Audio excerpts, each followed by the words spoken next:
Hereby I open this academic ceremony in which Christophe Leclerc will defend the academic thesis Citizenship in Context, Naturalization and Residential Environment of Immigrants in the Netherlands. May I invite you to present a summary of your study and the conclusions of your thesis. Dear Pro-Rector, dear members of the Assessment Committee, dear supervisors, dear family, friends and colleagues, I am very glad to be here today to defend my dissertation entitled Citizenship in Context, Naturalization and Residential Environment of Immigrants in the Netherlands. I would like to start this presentation by saying a few words about the purpose of the dissertation. Naturalization, that I define in this thesis as the act of becoming a citizen of the destination country, and in the context of this thesis, of the Netherlands, and immigrants' residential environment are two essential aspects of immigrants' post-settlement process. Becoming a citizen of the destination country implies becoming a member of a political and legal community.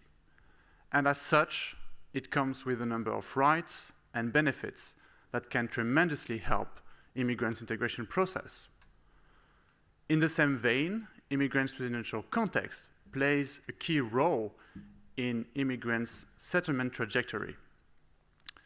Research has shown that immigrants can draw very important resources from the environment in which they reside.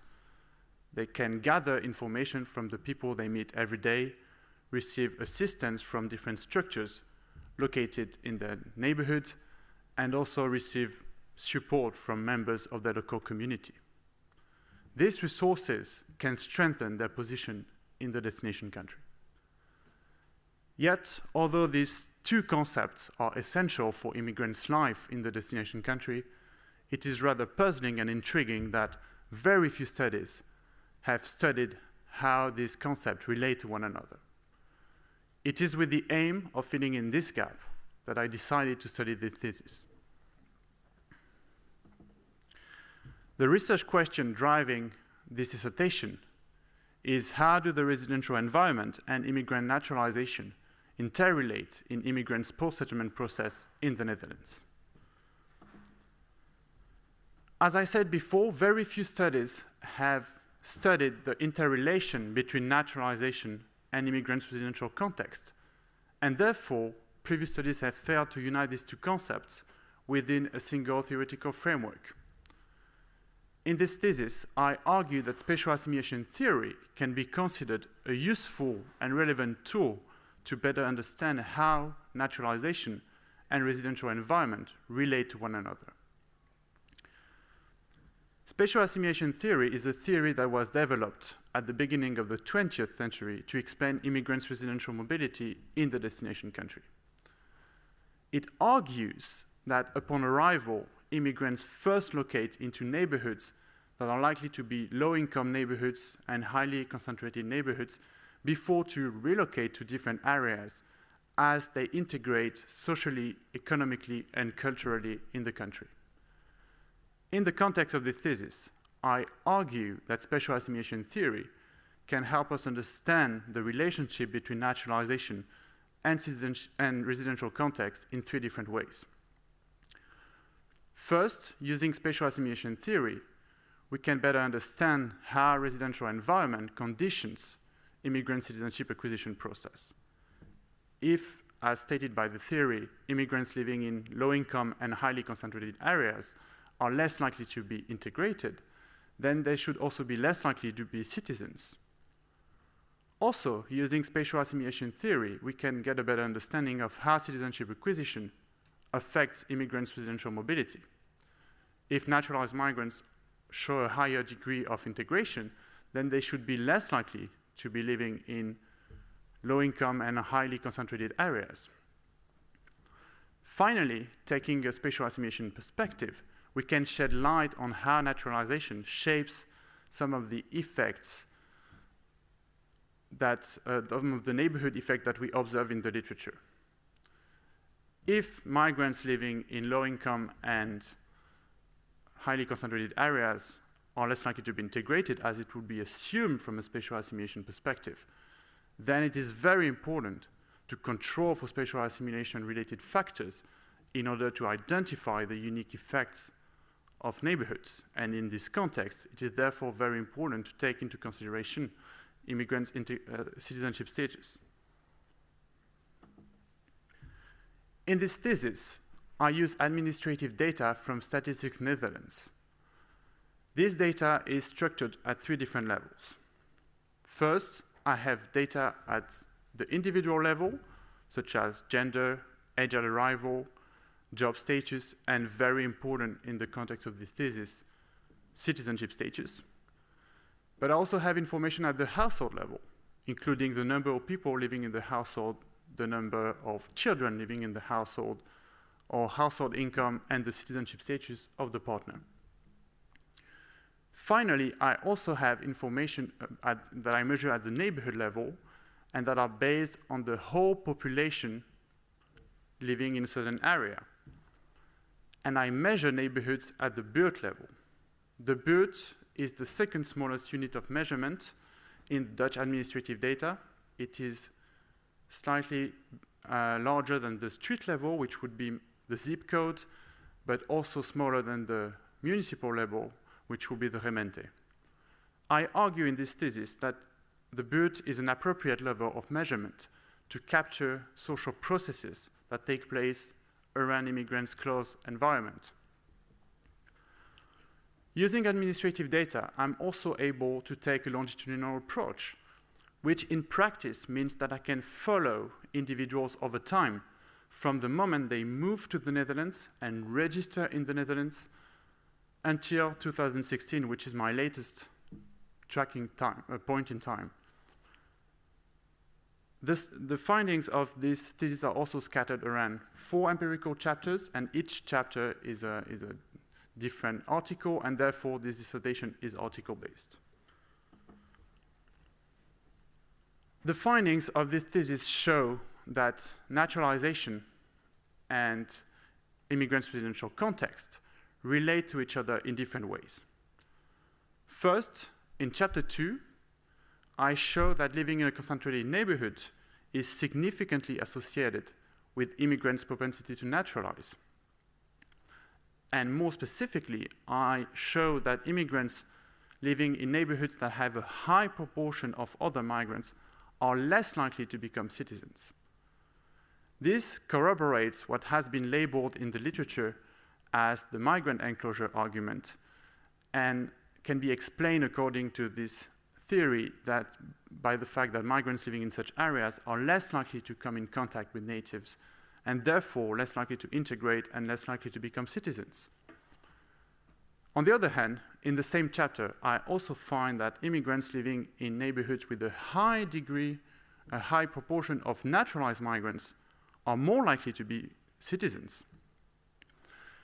This can partly be explained by the fact that migrants living in such areas are more likely to receive relevant information about the naturalization procedure from individuals who have gone through the process themselves and therefore know the costs, benefits, and ins and outs of the naturalization process. In chapter 3 and 4, I take a different perspective and analyze whether becoming a Dutch citizen facilitates immigrant residential mobility. And I do this in slightly 2 different ways. In chapter 3, I'm interested in whether naturalized migrants are better able to move out of concentrated neighborhoods. And I find that this is the case, especially for migrants who have a medium income and migrants who have a stable job contract. I also find that this relation applies to both mobility through home ownership and mobility through renting. In chapter 4, I explore the relation between income mobility and residential mobility. And more specifically, I'm interested in whether this relation is stronger for naturalized migrants. In other words, what I'm looking at in this chapter is whether naturalized migrants are better able to translate their income mobility into greater residential mobility. And I find that this is the case, especially for migrants coming from non-EU countries. Put together, these two findings show that naturalization can act as a positive signal to many actors in the Dutch housing market and can be an asset for immigrants to overcome a lot of obstacles and challenges that they face in their housing trajectory, especially obstacles related to nationality-based discrimination.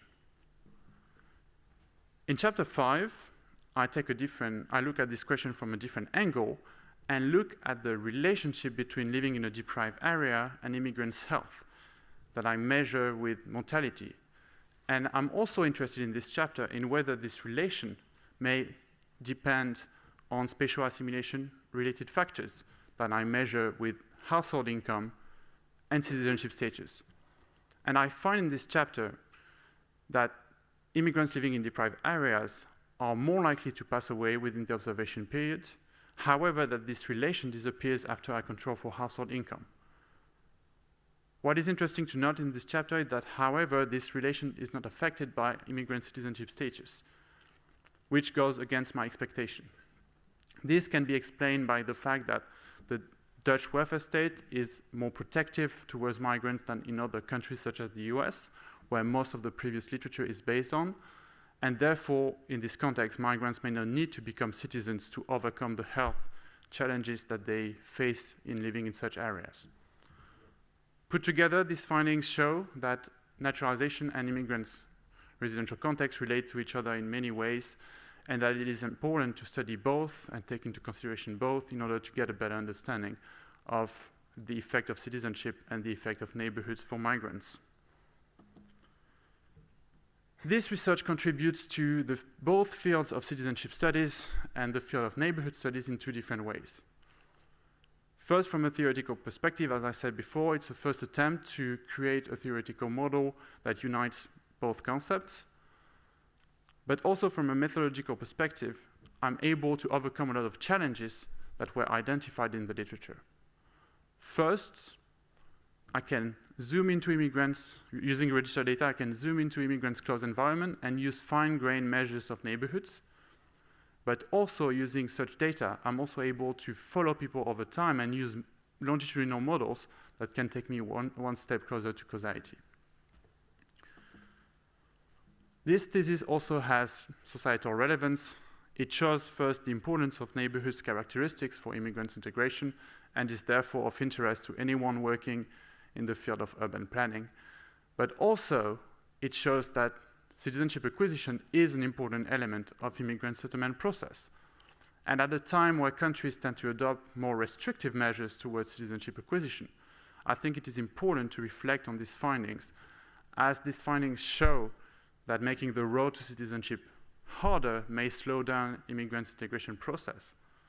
And therefore, this may be detrimental to immigrants themselves, but also to society as a whole. Thank you very much for your attention, and I give the word back to the prorector. Thank you for your presentation. The opposition will be opened by Professor Versluis, Professor of European Regulatory Governance at Maastricht University. Dear candidates, dear Christophe, congratulations on your dissertation, Citizenship in Context. I really enjoyed reading this, particularly, given the fact that you're one of our former bachelor students. You read it with extra care, extra attention. And it's really a well-written, well-researched piece of work, so really congratulations on this.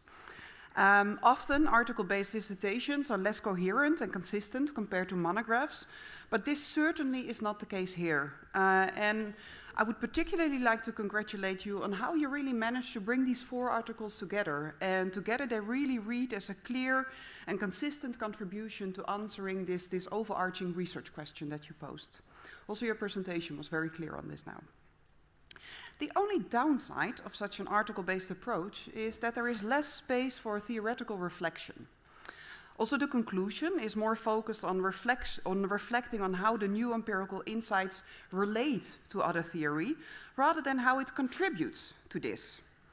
So this is what I would like to discuss with you in more depth now during this defense. right? What is the theoretical contribution of the excellent new empirics that you managed to unearth? Let me fine-tune my question by focusing on chapter 2. Here you convincingly apply the ethnic enclosure theory and the naturalization diffusion argument, and you illustrate how your findings validate these two hypotheses, but you also state in your outline that the picture is more complex and that the existing theoretical framework is of a simplified nature. You, however, do not really explain this. So here I would like to push you a little bit more. What do your empirics really tell you? What do we need to alter to these existing theoretical frameworks to do better justice to the complex reality as you observe?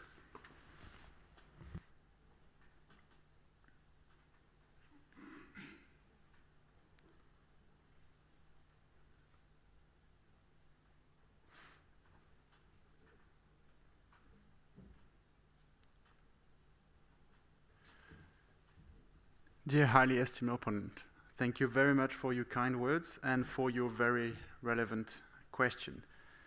So, indeed, in article-based dissertation, it's a bit harder to unite these chapters in a coherent theoretical framework. And in chapter 2, what I think I can bring to the literature in terms of theory is really that. So that the characteristics of a certain neighborhoods and the characteristics of the people who live around someone matter for the decision to naturalize, and that becoming a citizen is not only an individual decision, that it also relies on the kind of information we can receive from people who live around us, but also from whether we have many contacts with people who come from the same country or also with natives. And and this can work in very different ways. So in one of the hypotheses, so the naturalization diffusion hypothesis, I show that living around individuals who have become citizens can have a positive effect on naturalization propensity of migrants. And this can be due to the fact that they are more likely to receive information, but also to the fact that naturalized migrants may act as role models. And I think that from a theoretical perspective, this is very important for the citizenship literature. Also, I show that the decision to naturalization may also be dependent on the kind of interactions that people have with with other migrants.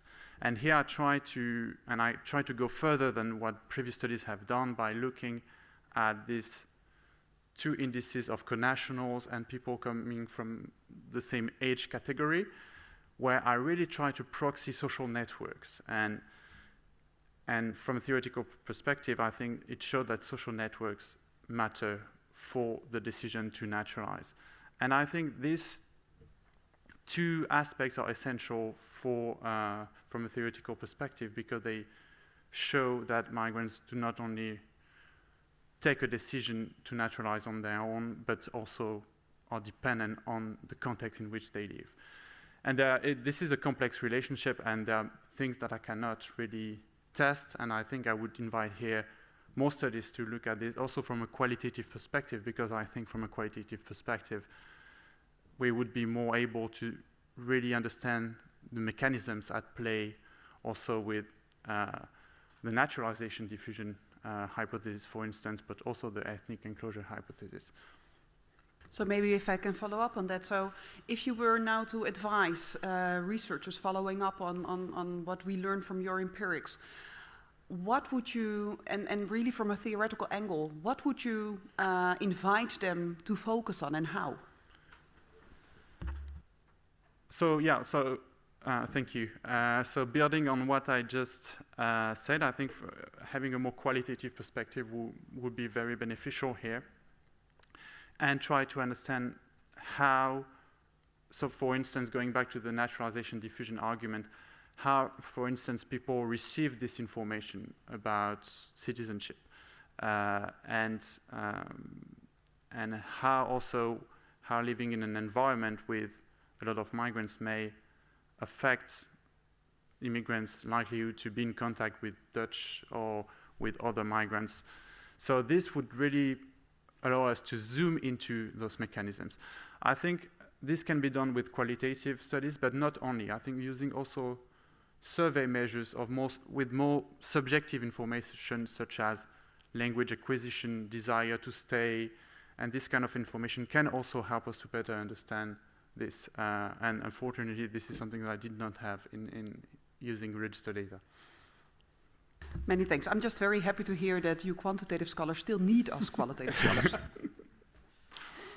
Okay, you have a good day. The opposition will be continued by Dr. Pascal Beckers, Associate Professor, Department of Geography, Planning and Environment of the Radboud University in Nijmegen. Thank you very much, Pro-Rector. Dear candidate, I congratulate you on a thesis that is well written, that provides a thorough set of empirical analyses studying the interrelationship between the residential environment, citizenship acquisition, spatial post-settlement processes of migrants in the Netherlands. I've read this dissertation with much interest, and we've been in contact many years ago, I think, in a conference that was organized here, so it was nice to be coming back to see how your work is finalized. I think the dissertation makes a timely contribution to this work in the society debates that are timely, and also the scientific contributions that you make and have been showing in that some or a large number of your papers have been published in scientific peer-reviewed journals by now. With these words of praise, of course, there are some issues also that I would like to engage in a conversation with you on. And those questions might not be surprising to you because I have raised them earlier as well. I'd like to start with chapter 3, some issue that is relating to the second hypothesis that you have been formulating. I agree with the intuition of the formulated hypothesis in general. However, the second hypothesis for me is a bit puzzling, the way that you're presenting your the assumptions related to it. What is puzzling to me, and I would like to invite you for some further reflection on it, is that you're focusing in your argument on the low-income migrant households, and the hypothesis is about your intuition that the closer the migrant household income approaches the median income, the higher the propensity to move away from the neighborhood. However, of course, we know that this issue of mobility, residential mobility, is not only concerning low-income households, but aren't you forgetting about the higher income households? And how does this actually rhyme with the more encompassing picture of mobility of migrant households in general? I hope this is clear. Yeah. Dear esteemed opponent, thank you very much for your kind words and for this question.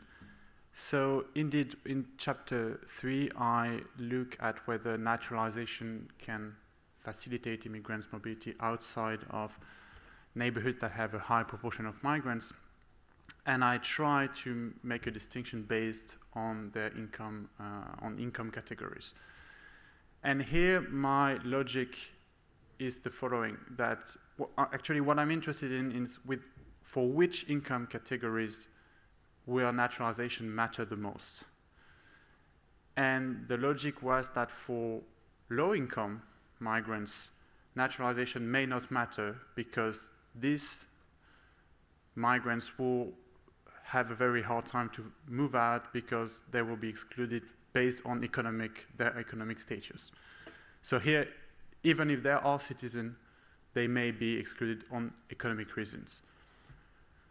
On the other hand, I also assume that migrants who have a high income may not need naturalization because for them, these potential obstacles of nationality-based discrimination may not be a problem because they have such a high income status. So the risk of this discrimination happening would be lower. And then the remaining category is the medium income category, where it's a bit more difficult to see whether this will be accepted or excluded based on economic reasons, and there is more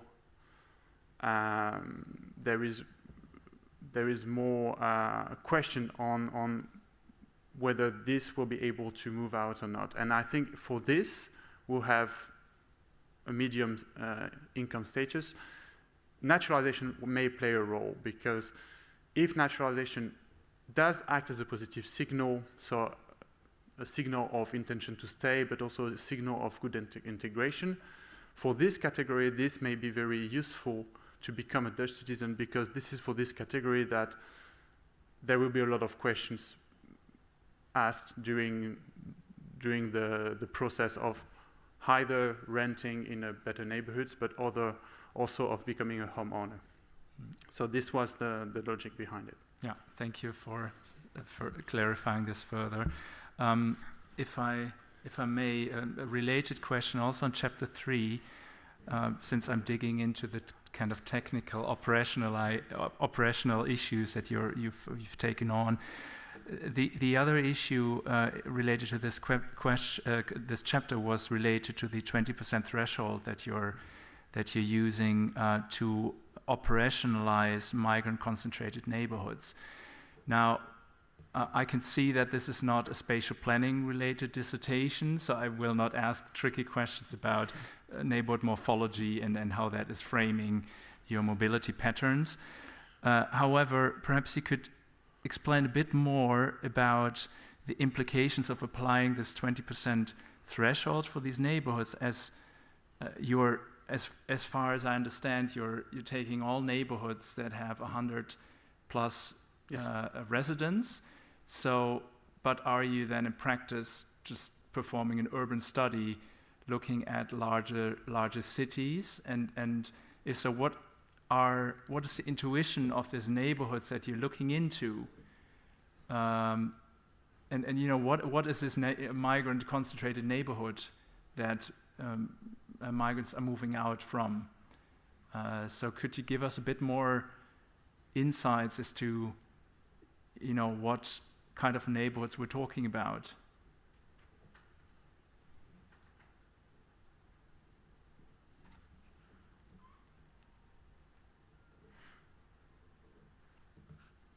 Thank you very much for your second question.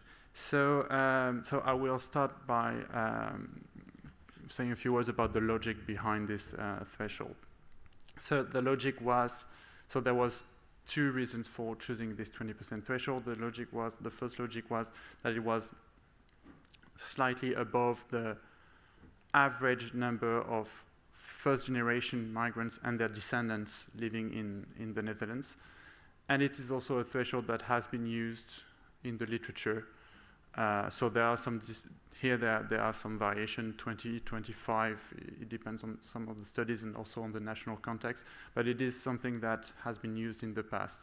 So those two reasons were the logic for choosing this, but in this chapter 3, I actually also have robustness checks where I include a 25% and a 30% threshold, and I find that results are pretty much similar.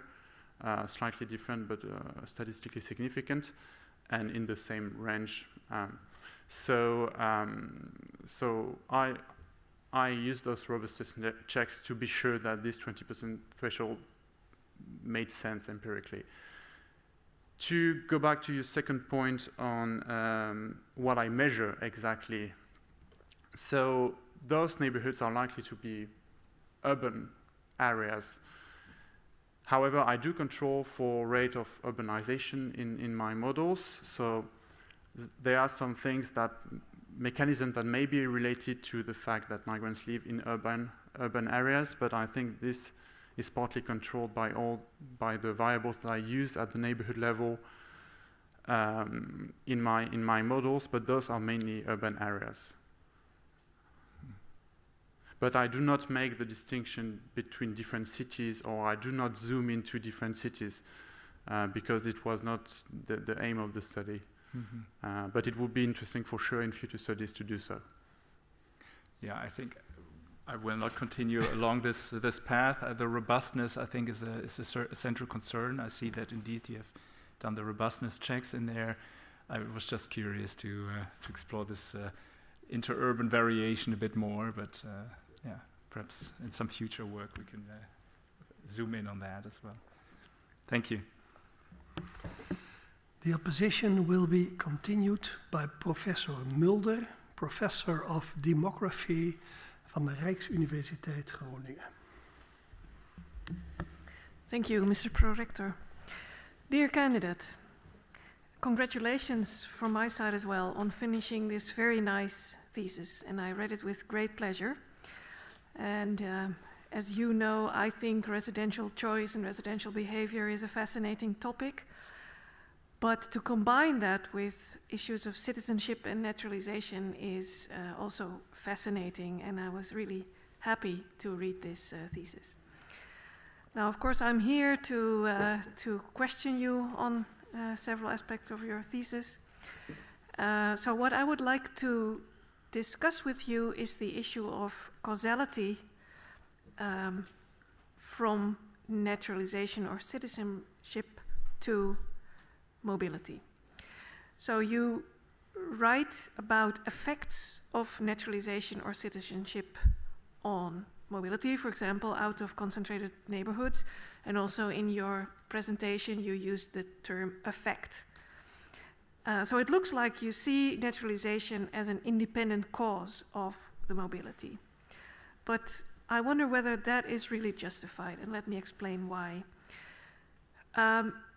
Citizenship is something that migrants only apply for or aspire if they know that they will probably be able to get the citizenship, so that they meet the requirements. But also, they would only apply for it if they have a prospect and an intention to stay in the host country and to have a residential career in that country. So I really wonder if you, in that light, if you can see naturalization as a cause of any kind of residential behavior. So can you explain how it is a cause and how you see this whole causality issue?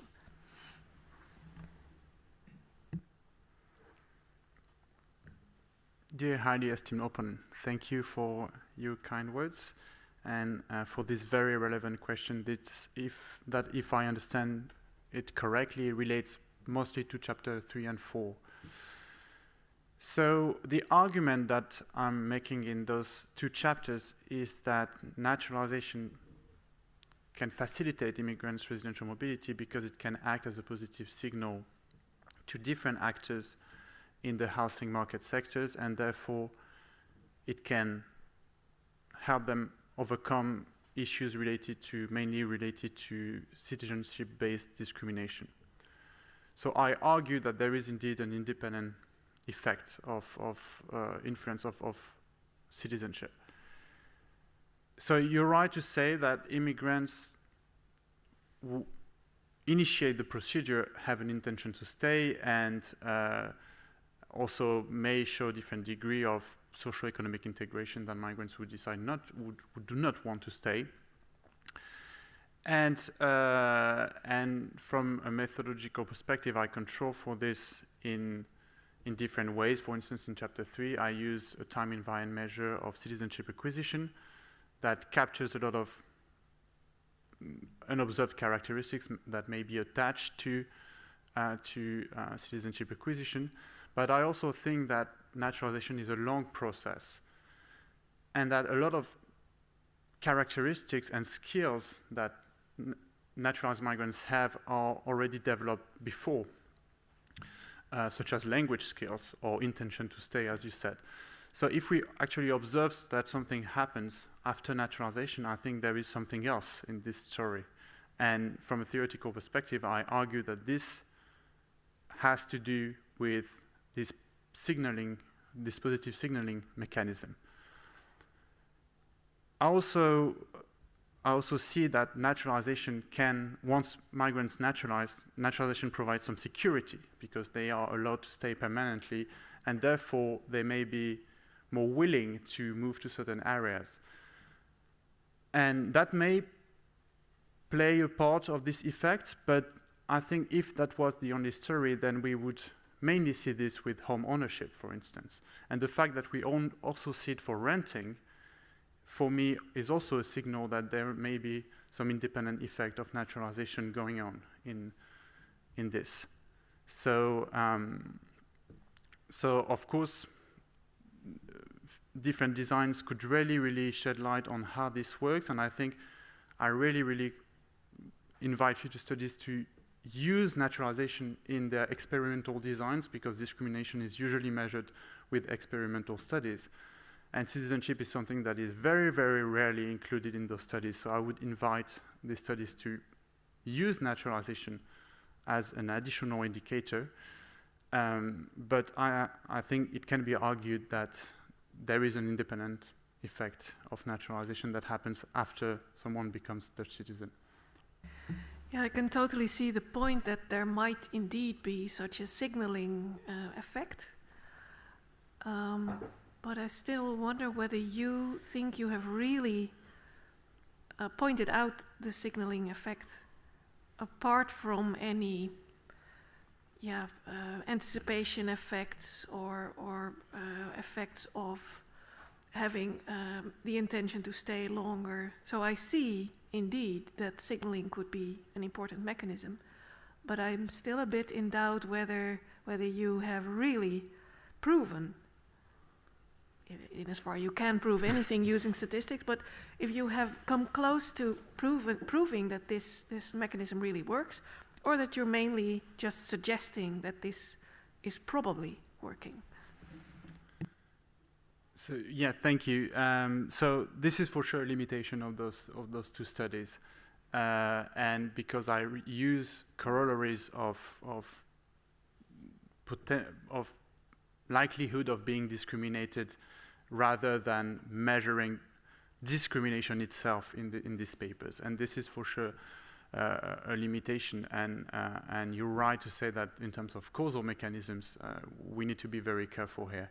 And I think that this study can contribute to the research by showing that there may be something going on with naturalization and a potential signaling mechanism. And as I said, I think this has to be tested with also different designs, qualitative but also experimental studies, to look at causality a bit more to the extent that we can. Thank you, and it sounds like we've come to an agreement here. At least on this question. I believe you also have a second question. Yes, if there's time, I would like to ask a second question. Thank you very much. So this is a totally different question about Chapter 5. And in Chapter 5, you treat citizenship status as one of the independent variables explaining mortality, and you treat it as a resource. Now, in the literature on migrant mortality, one of the mechanisms that has been put forward to explain lower mortality among migrants than natives is the so-called salmon bias. So salmons return to their place of origin when they know that death is approaching, or they are approaching death.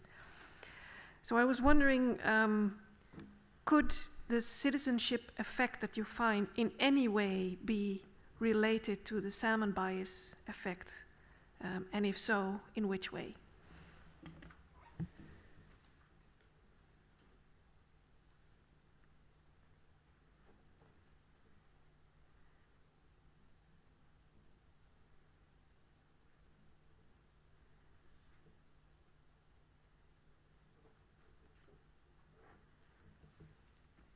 So thank you very much for this question. So in Chapter 5, I'm interested in the relation between living in a deprived neighborhoods and mortality, and I indeed use citizenship more in the background as a sort of control variable to look at whether there will be some endogenous factors that could explain this negative relation between living in a deprived area and mortality.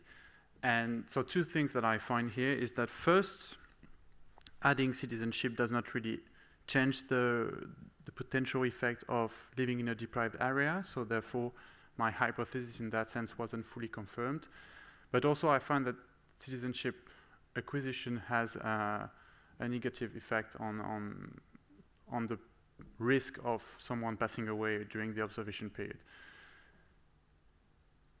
So this, so I see your point related to the Salmon bias in the sense that citizens may have been in the country for a longer period of time. They may also be slightly older, and therefore, and also they have the possibility to travel maybe more easily. So this could play a role.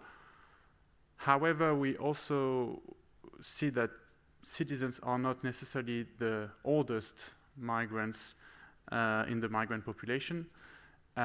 So I'm not sure to what extent the Salmon bias could explain this difference, this effect of citizenship, and also something that I think signals that citizenship may play a role is that when I looked in this chapter at the difference between non-EU and EU migrants, I saw that there was no effect for EU migrants, while there was effect for non-EU migrants. And I think that, which is something that I expected. So I think that here, this may show that there is an independent potential effect of citizenship on health. That is something that is documented in the literature, because citizenship, immigrants who are not citizens are less likely to go to health services, and they also have a different socioeconomic background. So the literature has shown that there is a relation between health and citizenship, and also there are a lot of causes of bad health related to bad mental health, related to whether someone is not a citizen or not. So I think from a theoretical perspective, there are some reasons to think that citizenship plays a role on health. Thank you. The opposition will be continued by Professor Siegel, Professor of Migration Studies here at Maastricht University. Thank you. So, dear candidate, first let me congratulate you on a timely and very relevant PhD. I read your thesis with great interest, and I appreciate that you looked beyond the individual characteristics and factors and really looked at the residential environment in which migrants reside, acknowledging that immigrants' environments play a role in their decision-making. You really make a clear contribution to the literature in this regard. And of course, I have many congratulations, but my job here is to not only congratulate you, but to also ask some questions. And I think while some of my colleagues have dug in on some of the specific chapters, I want to zoom out a little bit. And the PhD is a long process. You have a lot of decisions to make over time as to what you're going to look at, how you're going to do this. So reflecting back on the whole process, if you could start over, what would you do differently?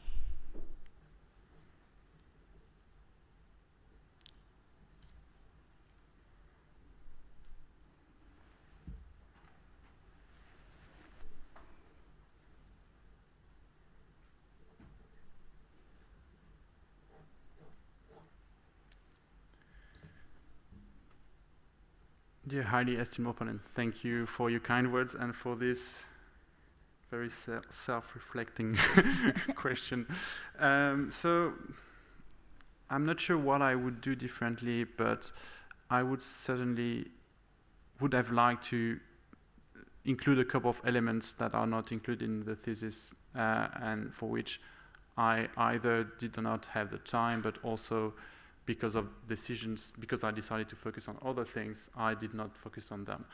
I think one big aspect that is missing from this thesis, and I would like potentially to elaborate in the future, was, for instance, the relation between citizenship and health, utilization of health services, which is something that in the sort of proposal that I had in the beginning, I included, and along the way, I did not really get the chance to elaborate, because there is a lot of study on how citizenship can have an effect on usage of health services, and especially studies, and mostly studies from the US, and I think it's very interesting and important to try to apply some of those theoretical reasonings to European countries too, because the context is so different, and to test those.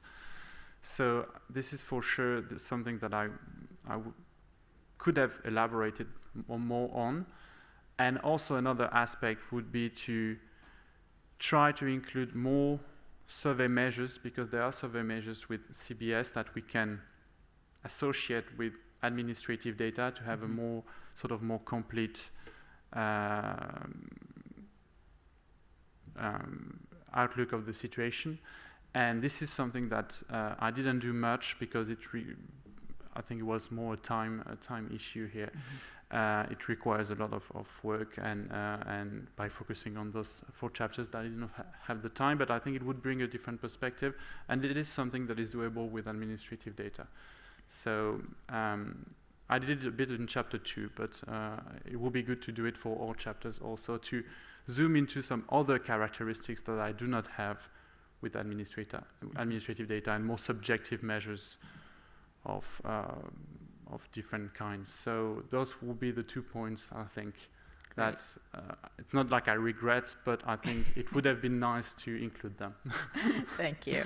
So let me also follow up on something that you mentioned, because here and also in the thesis you talk about the relevance of the Netherlands and how a lot of the previous literature is on the US context, and that you can help to expand this by looking at the Dutch context.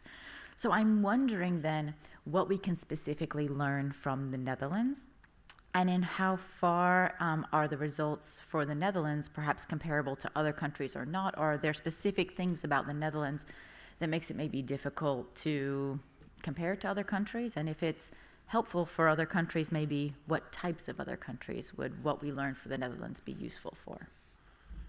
So thank you for this question. So I think it is never easy to generalize findings to other national contexts, and especially findings from this thesis, because these findings depend on different rules and structures that are very dependent on the country.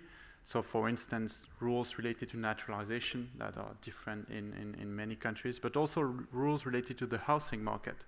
And when I say this, I mean also different countries have different rates of concentrations in neighborhoods, whether it is economic concentration or migrant concentration, but also very different housing markets in themselves. And in that sense, I think the Netherlands is a very specific case, because it has a very specific housing market with a lot of social housing and a lot of home ownership, a high rate of home ownership too. And it is a very tense housing market.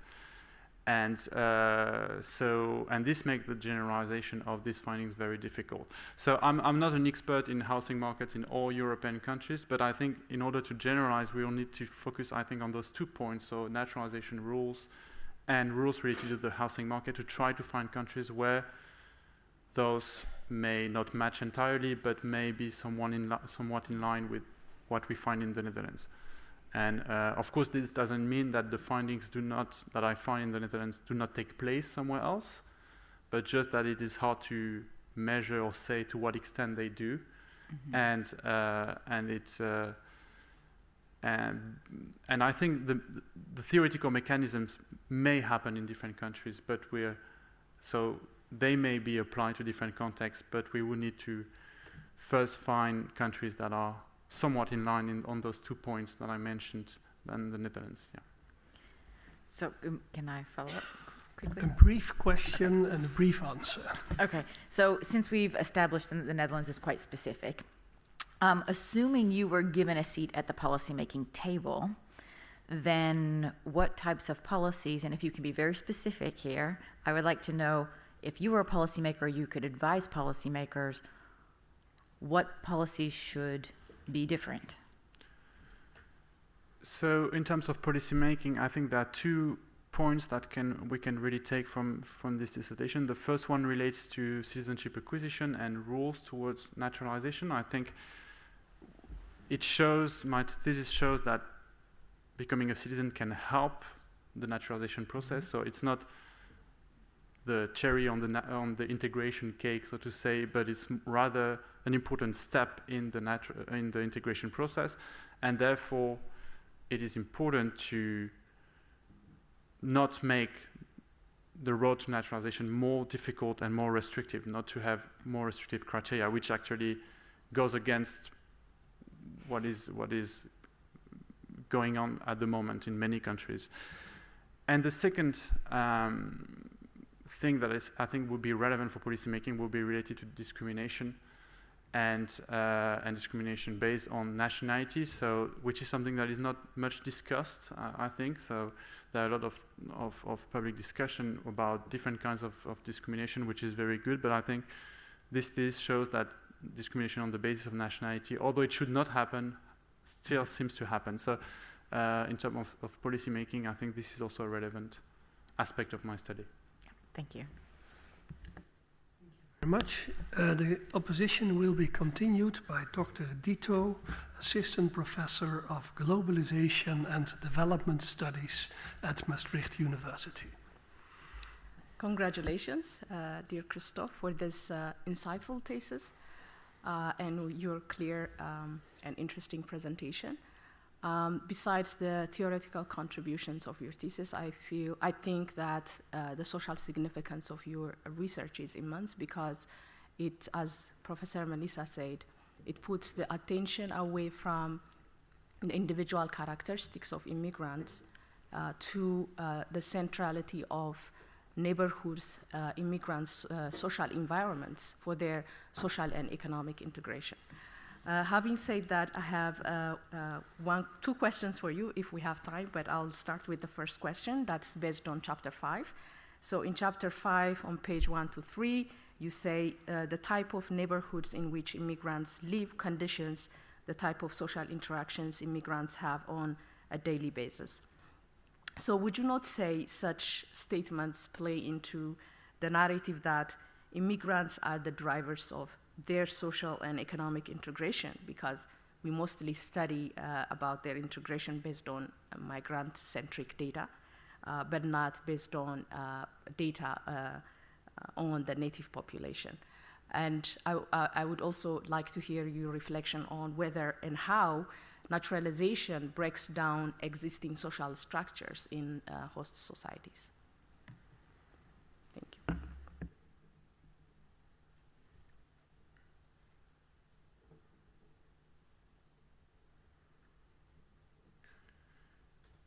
Dear esteemed opponent, thank you very much for these nice words and for this very interesting point and this very interesting question. So I think my findings,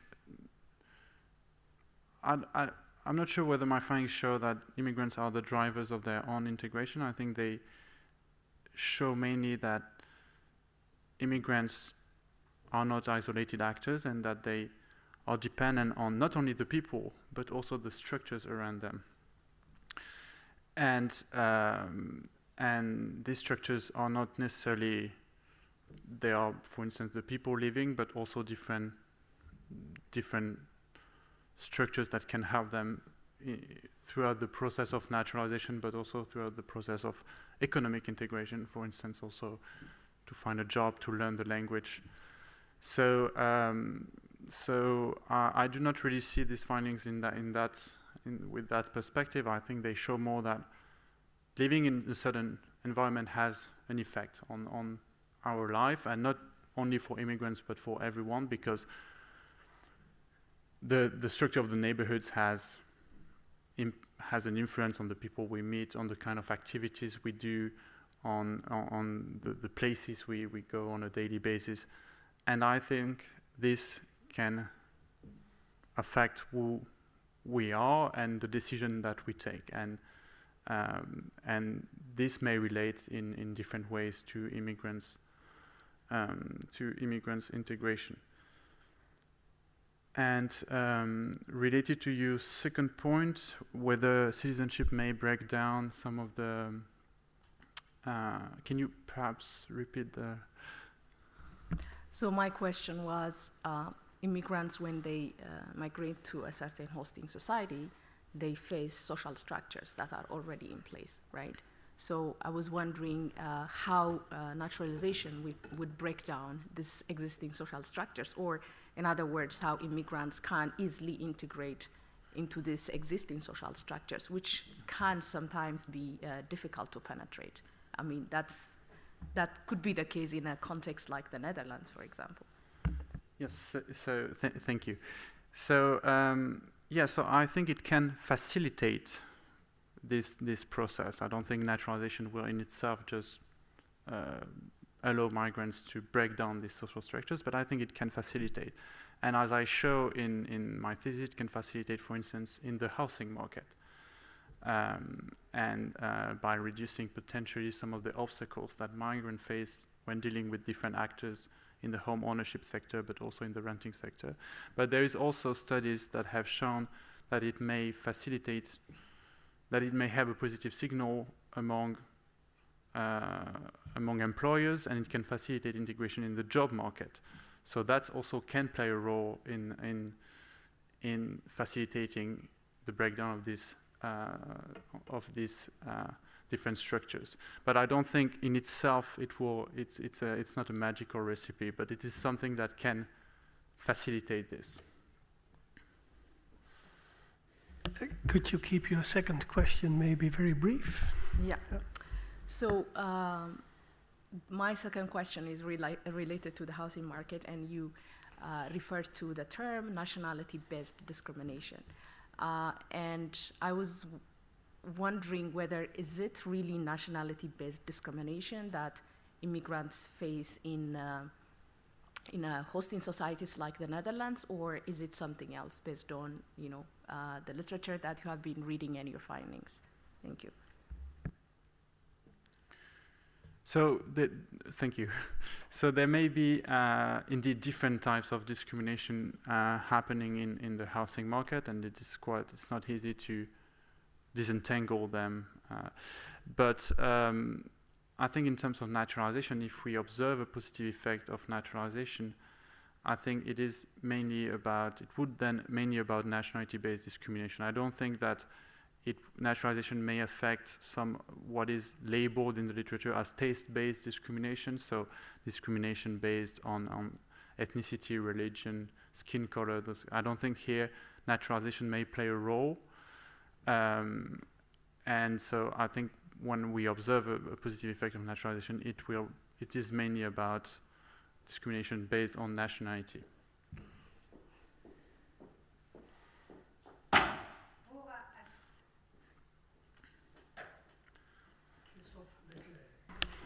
Christophe Leclerc, the time appointed for defending your thesis has passed.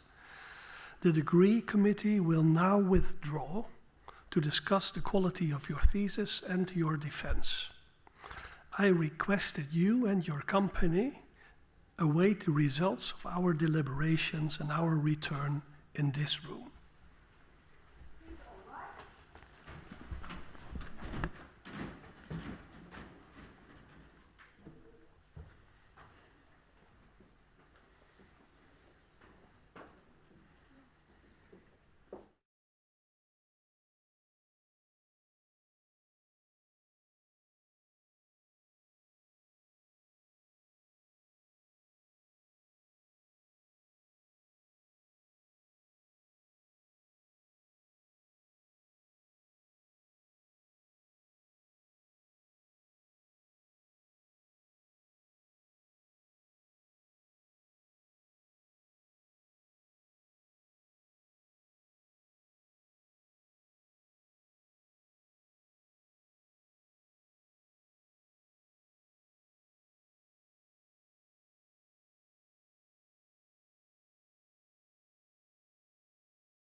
Christophe Leclerc.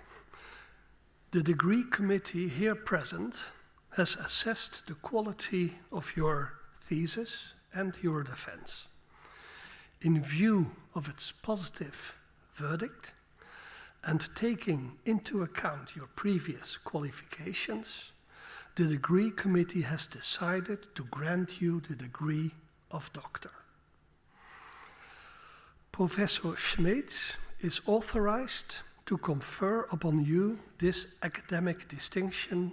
No, sorry, Professor Vink, is authorized to confer upon you this academic distinction in accordance with Dutch university custom. I invite your supervisor to now take the floor.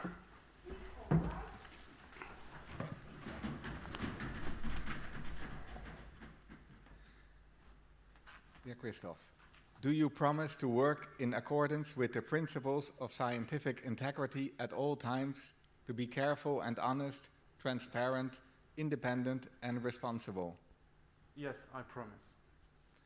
Then by the authority vested in us by law and in conformity with the decision of the committee here present, I hereby confer upon you, Christophe Leclerc, the degree of doctor and grant you all rights attached by custom and law. As evidence of this, I now present you, in a moment, with the degree certificate signed by the rector, the secretary and the other members of the committee and affixed with the official seal of the university.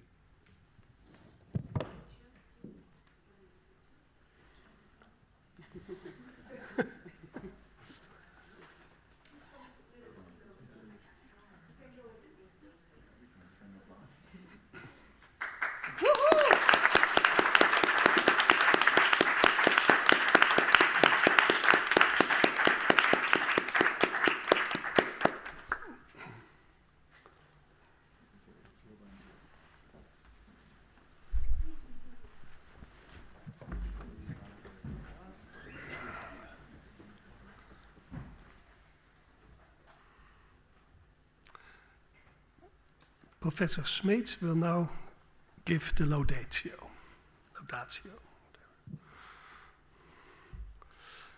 Dear Christophe, dear Dr. Christophe, congratulations.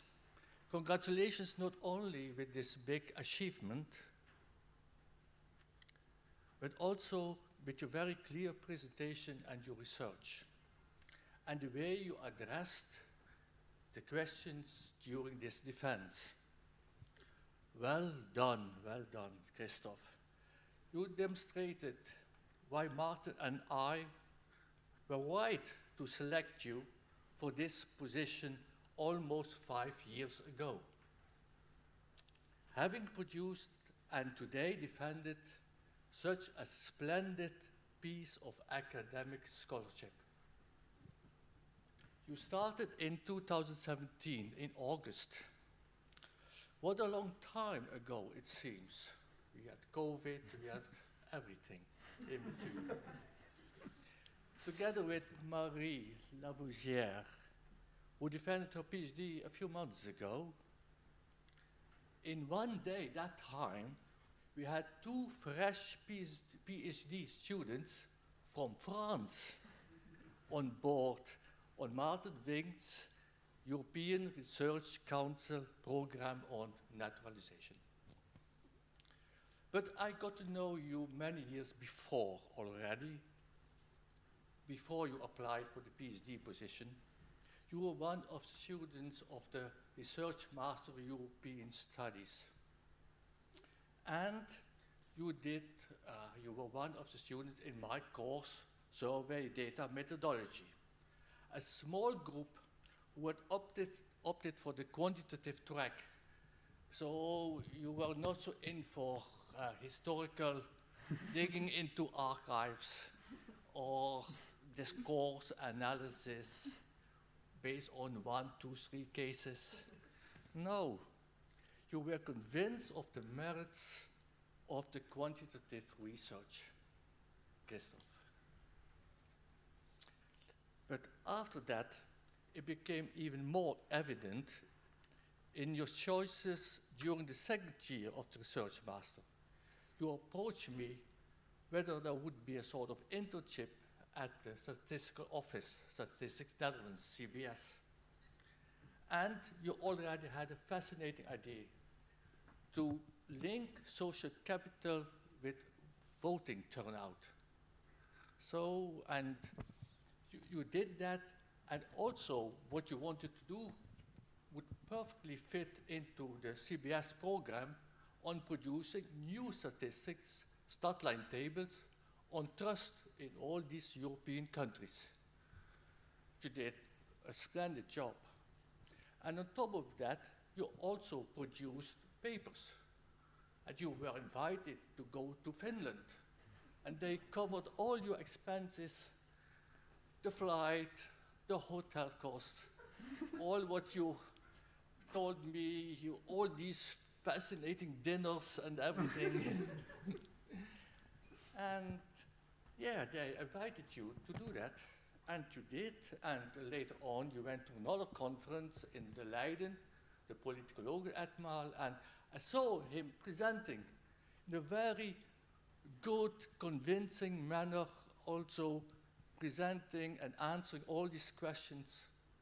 And yeah, that was very, very good to see. And that brings me also what you are so calm and you listen so carefully, and then you respond in a very good and professional manner, how you did also now during the defense.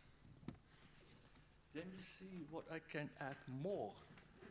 So for us as supervisors, it was a great joy working with you. You are extremely organized. You always have your research ideas, your basic ideas, your chapters. Always you provide this for us on time, and then listen to our comments, and then you go on, continue with your work. So we, as supervisors, cannot emphasize enough that we were so lucky to having you on board. And look what you did. You did not write 3 empirical chapters, no, 4. You have a book with 6 chapters in total, and you also managed to already to submit all the 4 empirical chapters and to get published too in very important journals, Urban Studies, GEMS, and so on. And what you did, almost 300 pages, and a Dutch summary, which shows that your Dutch language skills are improving. Yes. So you will not face any problems in integrating in your new hometown, Breda. No. The findings in your thesis will surely also help you in guiding your own life. You know the best which cities, and in particular which neighborhoods, are very important for your, not only for your own life and your family's life, to live and to go and to move. Now we are in Breda, in between Den Haag, where Amadin is employed, and Brussels, at Ipsos. And now you are basically back again with large-scale surveys, the Eurobarometer. So you started with the European Social Survey, and now you are back.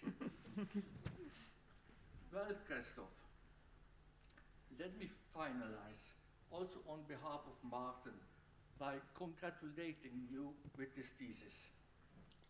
We also want to congratulate your parents and wife, Amadine, of course.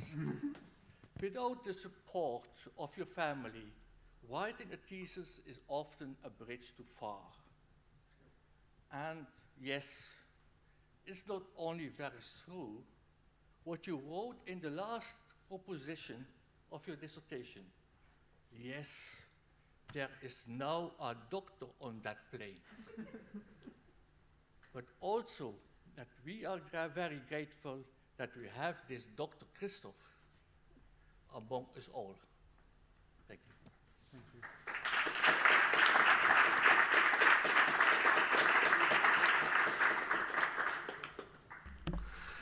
Dear Dr. Leclerc, also on behalf of the Board of Deans, I congratulate you with the honor you have acquired. And herewith I close this academic session. The